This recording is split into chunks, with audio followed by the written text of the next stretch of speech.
긴 휴식기를 마치고 일상으로 다시 돌아왔습니다.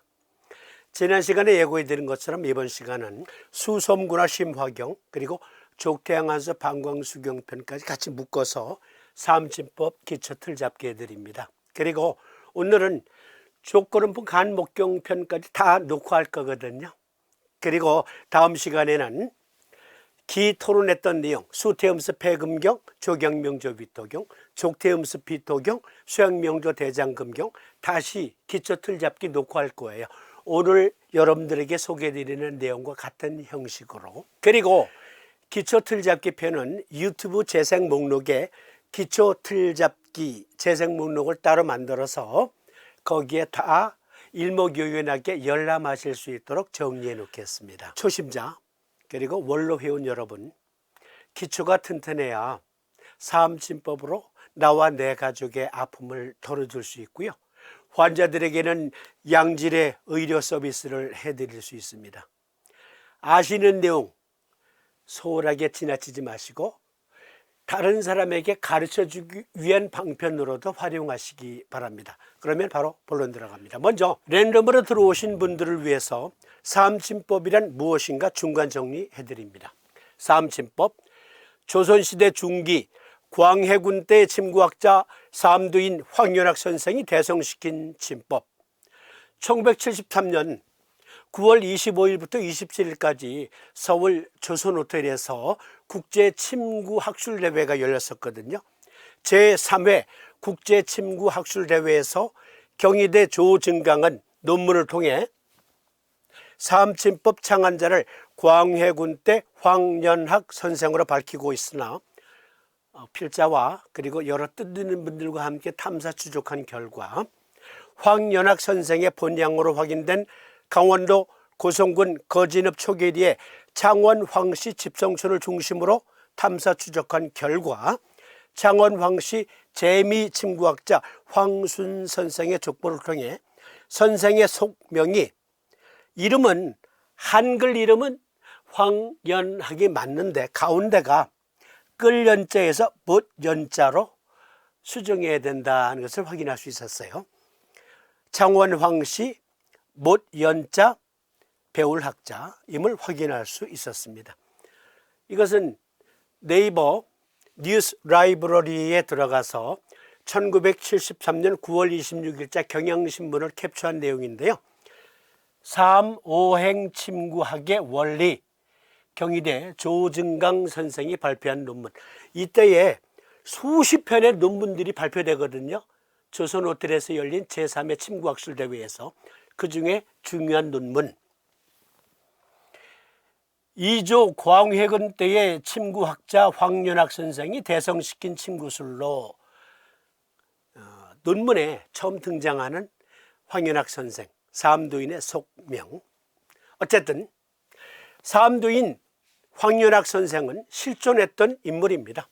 실존 인물, 이분께서 삼진법을 창안하십니다.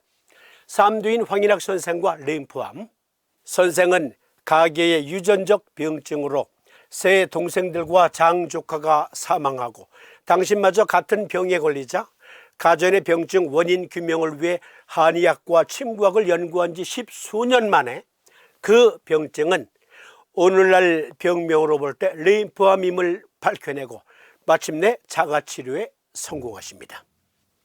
삼두인 침구요결 103쪽에서 108쪽까지 선생의 병증 그리고 그분이 어떻게 삼침을 연구하게 되었는지 자세히 밝히고 있으니까 삼두인 침구요결 가지고 계신 분들은 한번 참조해 보세요.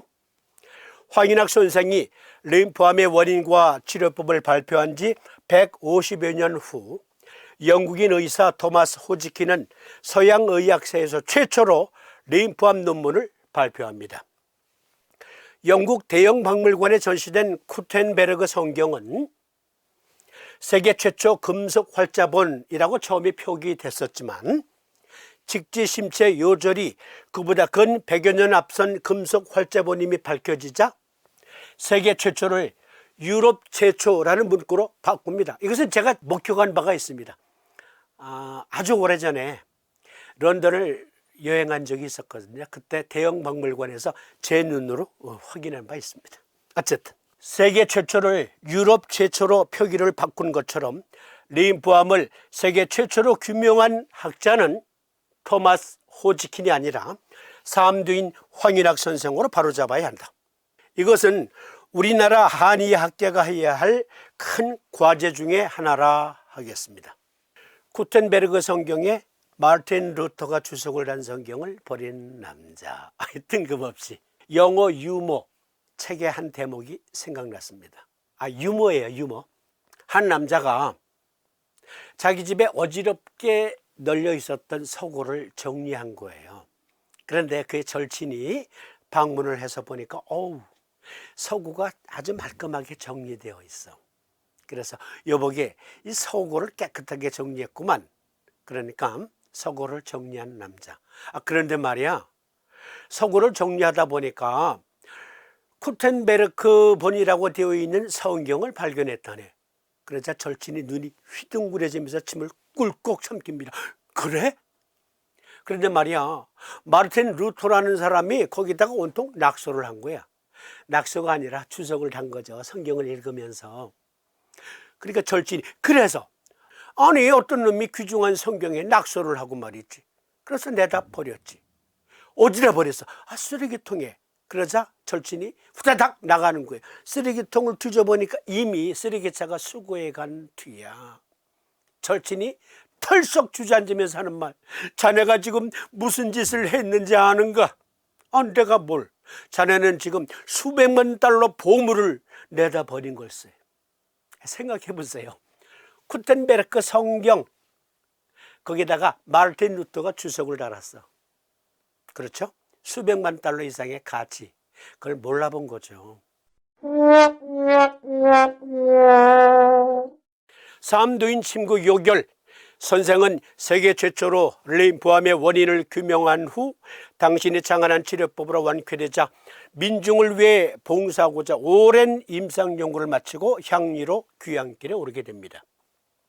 그러나 마침 임진왜란이 발발하였고 향리 근처에 금강산 건봉사에서 사명당이 의승병을 모병하자 사명당을 도와 군의관, 요즘 말로 말하면 야전병원 사령관으로 참전하였으며 임난 종전 후 강원도 금강산 건봉사에서 개설한 대민의료봉사기관인 백화암의 초대 원장으로 취임하십니다. 그리고 구세고자 하는 뜻을 마침내 이루시게 되죠. 선생이 백화암 봉직 기간 중 기록해 놓았던 임상일지는 필사본으로 전해 내려오다 1955년 행림서원에 의해 삼두인 침구요결로 출판되어 오늘에 이르고 있습니다. 삼두인과 삼침법 명칭의 뿌리. 삼두인이란 명칭은 선생이 금강산 향로봉 계곡 사암골에 소지한 암굴에서 득도하였다 하여 사명당이 사암이라는 법명을 내려주신 것에서 유래된 것입니다. 선생이 창안한 침법도 사암침법, 오행침법 대신 사암침법이라는 칭호를 쓰게 된 것도 이러한 이유 때문이었죠. 건봉사 복원에 참여하신 신흥사 선현 스님이 불가에 전해 내려오는 이야기를 제게 전해주심으로 저도 알게 된 사실. 한편 창원 황씨 일가에 황연학 선생이 알려지지 않은 것은 당시 대부분의 스님들은 중인 이하의 계급에 속했고 선비 공부를 하던 선생이 부모의 뜻과 달리 출가를 하자 문중에서는 선생을 족보에서 제적시켰고 이와 같은 사실은 미국 뉴욕에 거주하던 선생의 후손 재미침구학자 창원 황씨 시중공파 황순 선생이 족보에서 확인하고 미국에서 직접 여기 강원도까지 와서 제게 알려준 사실. 미국 뉴욕에 거주하던 선생의 후손 재미침구학자 창원 황씨 시중공파 황순 선생이 족보에서 찾아내 강원도까지 찾아와 필자에게 확인해 주어 알게 된 것입니다. 선생은 창원 황씨 시중공파 문중 어르신임을 황순 선생은 족보로 제게 확인해 주었습니다. 실존 인물. 그러니까 허임의 기록이다, 지산의 기록이다. 조증강은 광해군 때 황연학 선생님을 밝혔고 우리 뜻있는 우리 삼침 학도들은 직접 탐사한 결과, 그리고 재미침구학자 황순 선생에 의해서 실존 인물임을 확인하였습니다. 삼도인은 황연학 선생이시고, 당시는 세계 최초로 림프암의 원인과 치료법을 규명하신 그야말로 위대한 의학자였습니다. 삼침법의 의의를 확인해 보겠습니다. 삼침법은 암을 치료하기 위해 연구된 의학입니다. 선생이 원래 의도한 바는 아니었겠지만 가전의 병증이 오늘날 병명으로 보면 림프암이었음을 동서의학 사상 최초로 밝혀냈고, 림프암의 원인과 치료법까지 규명하였으므로 결과적으로 볼 때 삼침법은 암치료의학이라 할 수 있겠습니다. 삼침법의 의의 두 번째, 요결엔 거의 모든 난이한 병증들의 원인들과 치료법들이 총망라되어 있습니다. 요결에 보면, 즉 여기서 요결이란 삼도인 침구 요결을 줄여서 요결이라고 합니다. 요결에는 총 245개의 주제별 병증들과 160여 건의 구체적인 임상 사례들이 수록되어 있습니다. 수록된 245개의 병증들은 개개의 증상들을 논한 것이 아니라 증후군으로서의 병증들의 원인과 치료법을 논하고 있기 때문에 245개의 병증만 논했다가 아니라 245개의 증후군을 논했다, 이렇게 보시는 게 옳습니다. 그러므로 수많은 난치병들의 원인 규명과 치료에 매우 유용한 의학이다 하겠습니다. 그리고 의의 세 번째, 전문가들에겐 양질의 의료 서비스를, 그리고 민중들에겐 자가치료에 유용한 의학입니다. 한 남자가 나이 50에 좌슬 내측에 전풍이 나더니 점점 커져서 손바닥만 하여 만지면 마목한 지가 8, 9년이요 전신이 모두 변하고 눈썹이 빠져서 문을 닫고 주저앉은 지가 이미 수년이라. 처음에 볼 적에 전신이 모두 같고 부분을 분별할 수가 없었는데 자세히 물은 결과 설레에서 시작된 줄 알고 근 피로 확인하였으나 병자는 백화암에 올 수가 없고 또 내가 가서 치료하지도 못하게 되었으므로 본방과 호흡보살법을 가르쳐 주어서 병자로 하여금 자침하게 하였더니 주년에 과반이나 나았다 하니 지금쯤은 완차하였을 줄로 믿어진다. 그렇습니다. 삼도인은 병자들에게 스스로 치료할 수 있도록 가르쳐 주기도 하였습니다. 본방과 호흡보살법을 가르쳐 주어서 병자로 하여금 자침하게 하였더니, 그래서 우리 방송의 모토는 전 국민 침쟁이 만들기 프로젝트입니다.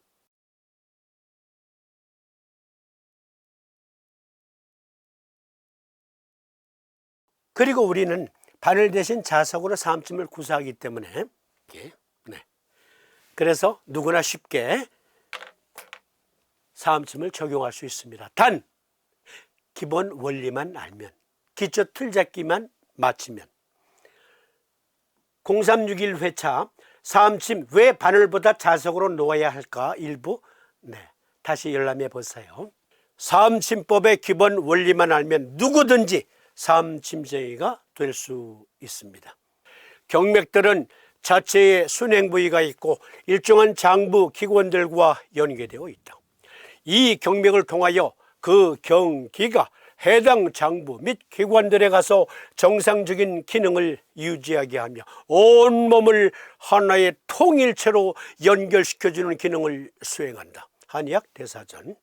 그러면 수소음구나 심화경의 장부는 무엇입니까? 그렇죠? 염통, 심장입니다. 그리고 족태양안수 방광수경의 장기는 그렇습니다.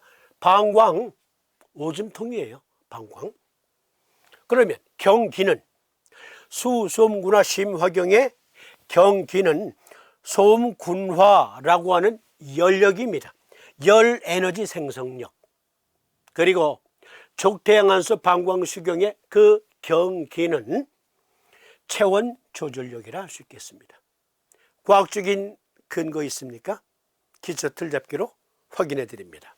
족태양안수 방광수경은 체온 조절, 즉 산온 기능, 그것을 태양한수라 하고요. 수, 솜구나 심, 화경은 열 에너지 생성, 즉 좋은 기능이라 하겠습니다.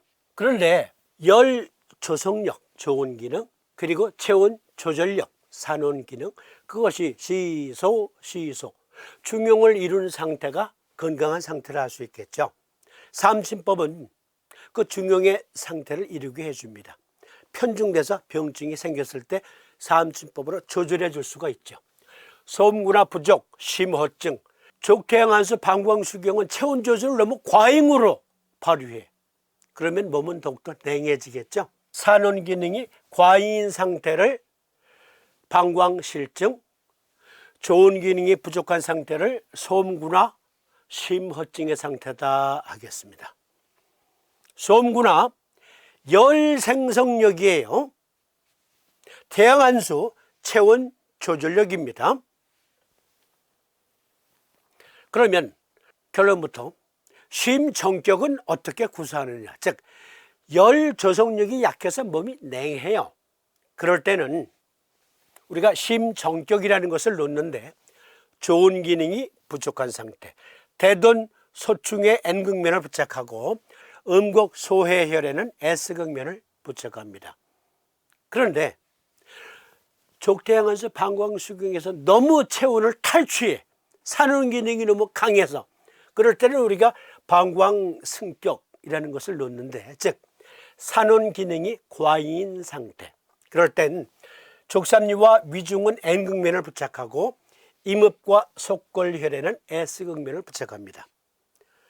다시 확인해 드립니다. 좋은 기능, 이것이 소음군화력이에요. 수, 솜구나, 심, 화경의 소음군화. 그런데 현대적인 모던한 표현을 빌리면 열 에너지 생성력이다. 그리고 열 에너지 자체다. 족태양한수, 방광수경의 태양한수란 산온 기능이다. 체온 조절력이다. 기억해 두세요. 좋은 기능, 열 생성이 부족해요. 산온 기능, 체온 조절력이 너무 강해요. 그래서 시소가 기울어져 있어요. 그러면 병증으로 나타나죠. 냉한 상태, 저체온 상태가 된다. 다시 확인해 드립니다. 수, 솜구나, 심, 화경의 솜군화는 열 에너지 생성력이고 족태양한수, 방광수경의 태양한수란 산온 기능, 즉 체온 조절력이다. 솜군화가 과잉인 상태는 그러면 몸을 태우겠죠. 몸을 태울 지경이야. 그것을 심실증이라 합니다. 즉 좋은 기능이 과잉인 상태, 이럴 때는 우리가 심승격으로 조절을 해주는데요. 음곡 소해혈에는 N극면 부착하고 태백 신문혈에는 S극면을 부착합니다. 방광허증이란 열이, 체온이 급격히 올라가고 있는데 족태양한수, 방광수경이 체온 조절력을 제대로 발휘하지 못해. 그건 방광허증이다. 즉 산온 기능이 부족한 상태, 이때에는 방광정격을 놓습니다. 상량과 지음혈에는 N극면을 부착하고 족삼류와 위중혈에는 S극면을 부착합니다. 잘 기억해 두세요. 수, 솜구나, 심, 화경의 경기, 족태양한수, 방광수경의 경기, 그렇죠? 열 에너지 생성력, 그리고 상대적으로 기량작용의 관계를 이루고 있어서 체온을 조절한다. 심승격은 말씀드린 것처럼 좋은 기능, 열 에너지 생성력은 과잉일 때 씁니다. 방광정격은 체온 조절력으로서의 산온 기능이 김새 있을 때 씁니다. 그러면 과학적인 근거 있습니까? 그걸 살펴봅시다. 과학적인 근거, 오픈소스로 공개된 한 사이트에 들어가서 빌려온 기고문 슬라이드, Body System and Cells Temperature Regulation, 우리 몸의 체온 조절은 How do human maintain homeostasis in extreme temperature, 그러니까 극단의 열 조절력이 상실된 상태일 경우에, 그럴 때는 two body system that are involved. 관계되어 있는 두 가지 경우가 대표적으로 관계되어 있는데 thermoregulation, the circulatory system and the nervous system. 그러니까 심장이 하는 일이 뭡니까? 혈액순환이죠. 전신에 혈액을 공급합니다. 그 혈액순환 시스템, circulatory system은 열 조절력, 그리고 체온 조절력은 nervous system이 총 지휘한다 이거예요. 그러면 뭐 두말할 필요도 없이 혈액순환 시스템의 대장은 누굽니까? 심장이죠. 심장, 염통 그 자체예요. 그러니까 수소음구나 심화경이 열 에너지 생성한다라는 것은 뭐 의심의 여지가 없어요. 그러면 족태양한수 방광수경은 여기 보시면 스파이널 코드, 그리고 뇌, 센트럴 너버스 시스템, 그리고 말초까지 이르는 페리페럴 너버스 시스템, 그리고 심파데틱, 파라심파데틱 너버스 시스템, 즉 오토노믹 너버스 시스템이 있어요. 우리 몸의 대표적인 신경은 수소음구나 심화경은 믿어 의심치 않는 명백한 사실, 염통은, 심장은 혈액순환을 위해서 존재한다. 그러니까 우리 몸의 열 조절력은 circulatory system, 혈액순환 시스템이 담당하고 있다. 의심의 여지 없습니다. 그런데 저 말초까지 열을 제공했지만 열이 부족하거나 과잉인 상태가 되면 central nervous system, 중추신경이 권리해서 조절한다. 그것이 태양한수다. 과학적인 근거들 하나씩 따져봅시다. 한 사이트에 들어가서 도움말을 빌려왔습니다. 인간의 체온 조절과 심혈관계, 심혈관계의 핵심적 기능은 외부 및 내부의 막대한 변화를 일으키는 다양한 조건에서 내부 온도를 유지하기 위해 내부 신체 조직, 기관 및 피부 사이에서 열을 교환하는 것이다. 신경계에 의한 체온 조절. 체온 조절은 신경계의 가장 중요한 기능 중 하나입니다. 중약. 신체의 여러 부위에서 온도를 측정하는 분자, 세포 및 조직의 정보는 신경을 통해 뇌로 전달되고 조절됩니다. 패라심파데틱 너버스 시스템, 그리고 심파데틱 너버스 시스템. 여러분, 족태양한수 방광수경은 우리 몸에서 제일 긴 경락을 가지고 있고 제일 많은 경혈을 가지고 있어요. 그런데 오줌통 때문에 오줌통이 그렇게 중요해요? 물론 중요합니다. 중요한 장기죠. 우리 몸에 어느 하나라도 중요하지 않은 장기가 없어요. 그러나 오줌통 하나 때문에 그렇게 긴 경락이 필요할까요? 그리고 그 수많은 경혈들이 필요할까요? 그러니까 족태양한수 방광수경은 어떤 중요한 임무를 시스템적으로 맡고 있다라고 우리가 유추해 볼 수 있다라는 얘기죠. 그렇습니다. 족태양한수 방광수경의 폐수혈, 즉 방광경 일선에 보면 폐유, 심유, 격유, 간유, 그러니까 숫자로 바꿔서 말하면 폐수, 심수, 격수, 간수, 비수, 삼초수, 기해수, 관원수, 소장수, 방광수, 그렇습니다. 족태양한수 방광수경의 제1선, 등 뒤에 흐르는 두 개의 선 중에서 제1선은 각 장부로 연락되는 경혈들을 가지고 있어요. 그런데 패라심파데틱, 그리고 심파데틱 너버스 시스템, 부교감신경, 교감신경은 그 방광경 일선의 배수혈초와 똑같은 위치에서 각 장부들과 연락되는 신경총을 가지고 있어요. 신경총. 여기다가 방광수경을 얹어보세요. 100% 똑같습니다. 그러니까 방광경 일선에 각 장부로 통하는 경혈들이 있다. 그런데 서의학적으로 밝혀낸, 오늘날 현대의학적으로 밝혀낸 지느러미 신경절의 각 장부로 통하는 신경총, 신경절 100% 일치해요. 그러니까 누가 인간을 설계했는지 모르지만 어쨌든 인간을 설계한 조물주는 오토노믹 너버 시스템, 즉 자율신경 시스템에서 각 장부로 통하는, 그리고 뇌로 서로 정보를 교환하고 항상성이 유지되도록 하는 신경절들은 족태양한서 방광수경이 또 담당하도록 2중 3중으로 체크 포인트를 만들어 놓으셨다. 족태양한서 방광수경은 자율신경계의 각 장부로 통하는, 장부가 적절한 항상성을 유지하기 위해서는, 그렇죠, 적절한 열력을 가지고 있어야 돼요.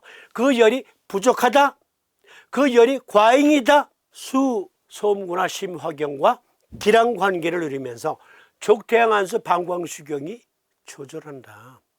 의과학적인 근거는 너무도 명백합니다. 너무도 명백합니다. 심파데틱 너버스 시스템과 패라심파데틱 너버스 시스템은 기랑 관계를 이루면서 우리 몸의 장기에, 우리 몸 전체의 항상성을 유지하게 하거든요. 바로 그것의 입체적인 역할을 인간을 설계한 분은 수소음구나 심화경과 족태양한서 방광수경에게 임무를 맡겼다. 체온 조절은 신체가 핵심 내부 온도를 유지하도록 하는 과정입니다. 모든 온도 조절 메커니즘은 신체를 항상성으로 되돌리도록 설계되었습니다. 이것은 평형 상태입니다. 건강한 내부 체온은 좁은 창 안에 있습니다. 평균적인 사람의 내부 기준 온도는 섭씨 37도에서 섭씨 37.8도입니다. 신체는 온도에 따라 약간의 유연성이 있습니다. 그러나 극한의 체온에 도달하면 신체 기능에 영향을 미칠 수 있습니다. 예를 들어 체온이 35도씨 이하로 떨어지면 저체온증이 있는 것입니다. 이 상태는 잠재적으로 심장마비, 뇌손상 또는 사망으로 이어질 수 있습니다. 체온이 섭씨 42도씨까지 상승하면 뇌손상을 입거나 사망할 수도 있습니다. 내부 온도가 변하면 중추신경계 센서가 시상하부에 메시지를 보냅니다. 이에 대한 응답으로 신체의 다양한 기관과 시스템에 신호를 보냅니다.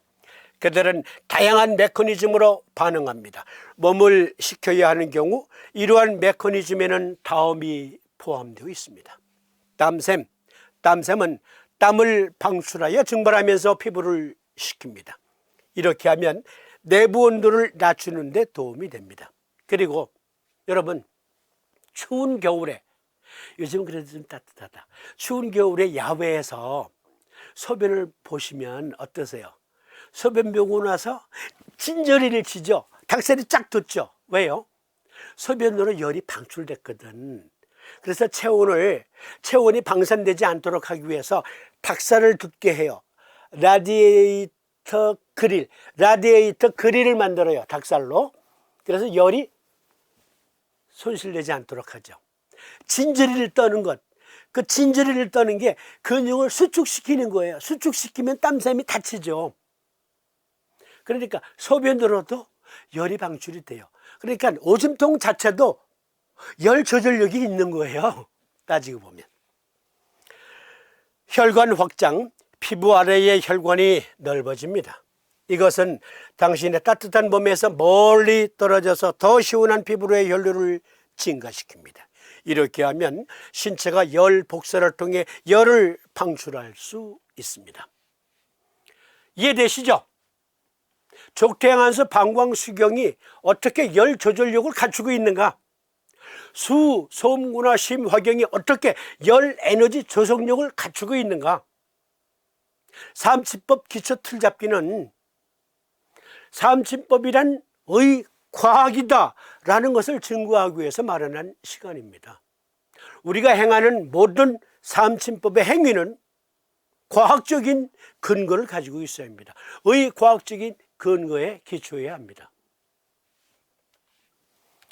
그런데 여러분, 그러면 심정격으로 치료할 수 있는 병증, 심승격으로 치료할 수 있는 병증까지 알려줘야지.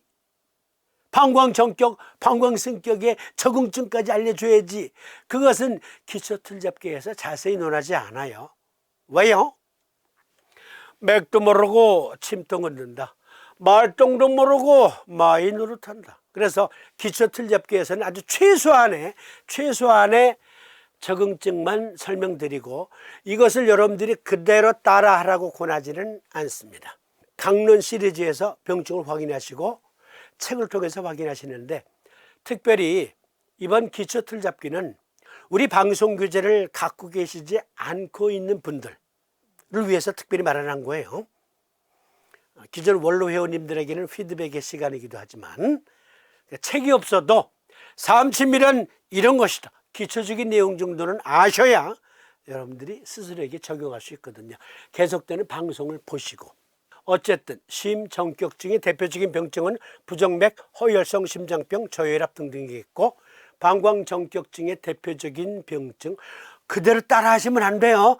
예를 드는 거예요. 류마티열 증후군, 자가 면역증에 의한 열 상승도 포함된다고 하겠고, 바이러스성 열성 질환, 독감, 감기 등에 따른 열성 질환, 그리고 뇌막염, 뇌척수염에 따른 열 증후군 등등을 방광정격으로 도와줄 수 있습니다. 이런 식으로 삼치법 기초틀잡기를 새로 정리해서 재생 목록 따로 삼치법 기초틀잡기 마련해서 전부 다 차곡차곡 쌓아놓겠습니다.